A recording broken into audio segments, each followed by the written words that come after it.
Hello student, welcome to online class.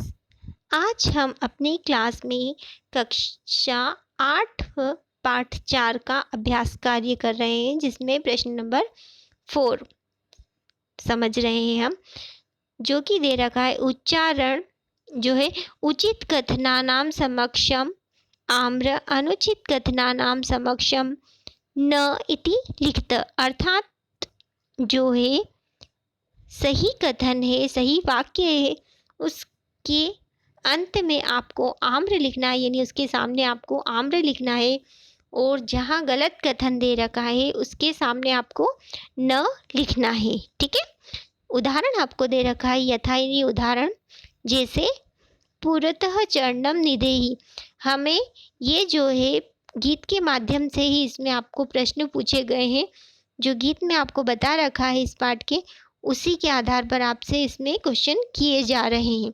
तो देखिए, पहला दे रखा है पुरतः चरणम निधेहि, आगे कदम बढ़ाओ। हमें गीत में कहा गया है, इसलिए वाक्य सही है, तो हम लिखे आम्र। का नंबर में दे रखा है नीच निकेतनम गिरी शिखरे अस्ति। हमारा घर पर्वत शिखर पर है, तो यह भी सही वाक्य, इसलिए आम्र। का नंबर में स्व क्रियम बलम बाधकम भवति। हमारा बल हमारे लिए बाधा उत्पन्न करता है, तो ये गलत दे रखा है, इसलिए आएगा न। अगला बता रखा है आपको, प्रश्न में दे रखा है पथि हिंस्त्राः पशवाः न सन्ति। रास्ते में हिंसक पशु नहीं है। गीत में ऐसा नहीं दे रखा है, ये वाक्य गलत है, इसलिए न। ठीक है। घ नंबर का आपको पूछा गया है गमनम सुकर्मम अस्ति। हमारी यात्रा कठिन है। गमनम यानी जाना। ठीक है। तो गमनम सुकुमारम अस्ति, ये भी गलत वाक्य दे रखा है, इसलिए यहाँ पर आएगा न। और ड में दे रखा है सदैव अग्रे एव चलनीयम। हमेशा सदा आगे कदम बढ़ाओ, या फिर सदा जो है हमेशा सदा आगे कदम बढ़ाओ, ये वाक्य दे रखा है। इसमें गीत में हमें यही कहा गया है कि आगे कदम बढ़ाइए, तो ये राइट वाक्य, इसलिए लिखा जाएगा आम। ठीक है। ये आपको दे रखा है अ, मतलब क्वेश्चन नंबर 4 का अ वाला दे रखा है। अब इसी में आपको एक और प्रश्न पूछा गया है आ, है ना, ये देखिए आपको दिखाई दे रहा है, आ नंबर का है। इसमें आपको क्वेश्चन दे रखा है वाक्य रचना या अर्थ भेदम स्पष्टीकुरुतः। वाक्य के आधार पर जो है अर्थ भेद स्पष्ट कीजिए, यानी आपको 2 शब्द दिए गए हैं, दोनों में क्या परिवर्तन है, इसी आधार पर आपको वाक्यों की रचना करनी है, यानी वाक्यों को बनाना है। पूर्णतः का अर्थ होता है, पूरीतः का अर्थ होता है चारों ओर। तो वाक्य बना विद्यालयम पूरीतः वृक्षः सन्ति। विद्यालय के चारों ओर वृक्ष है। फिर पूर्णतः का अर्थ होता है सामने या आगे, है ना। तो वाक्य बना विद्यालयस्य पुरतः उद्यानम अस्ति। विद्यालय के पूर्व में बगीचा है। नग का अर्थ होता है पर्वत, और नागह का अर्थ होता है सांप, है ना। तो नग यानी पर्वत पर है हिमालय प्रसिद्ध नग अस्ति। हिमालय प्रसिद्ध पर्वत है।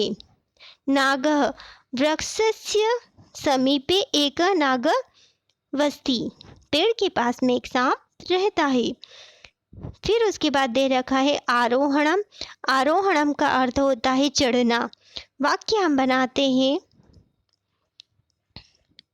पर्वत आरोहणम दुष्करम भवति। पर्वत पर चढ़ना बहुत कठिन होता है ना। और अवरोहणम यानी उतरना। पर्वतस्य अवरोहणम सुकुरम भवति। पर्वत से उतरना बहुत आसान या सरल होता है। अगला आपको बता रखा है विषमा। विषमा यानी असमान, और समा यानी समान, असमान और समान, इस तरह से वाक्य दे रखा है। तो वाक्य हम बनाते हैं, मार्गे विषमः पाषाणाः सन्ति। रास्ते में जो है असमान पत्थर है, बहुत सारे, पाषाण यानी पत्थर, असमान पत्थर है, समा यानी समान। कतः जो वाक्य बनाते हैं हम, मतः कूते सर्वे छात्र समा संति। इस तरह से ये आपके वाक्य बन गए हैं, आपको समझ में भी आ गए होंगे। अगला आपको प्रश्न दे रखा है, क्वेश्चन नंबर 5 बता रखा है आपको, मंजूषात अव्यव पदानि चित्वा रिक्त स्थानानि पूरयत। ये देखिए, अर्थात पेटिका में सही अव्यव पद चुनकर रिक्त स्थानों की पूर्ति करना है आपको। और पेटिका में शब्द दे रखे हैं आपको, एव, एव का अर्थ होता है ही, खलु यानी निश्चित रूप से, तथा का अर्थ होता है वैसे ही, परितः, परितः का अर्थ होता है चारों ओर, पुरतः यानी सामने, सदा का अर्थ होता है हमेशा, और विना, विना यानी उसके बिना। इस प्रकार से ये आपकी पेटिका में जो अवयव दे रखे हैं ये उसके अर्थ हैं।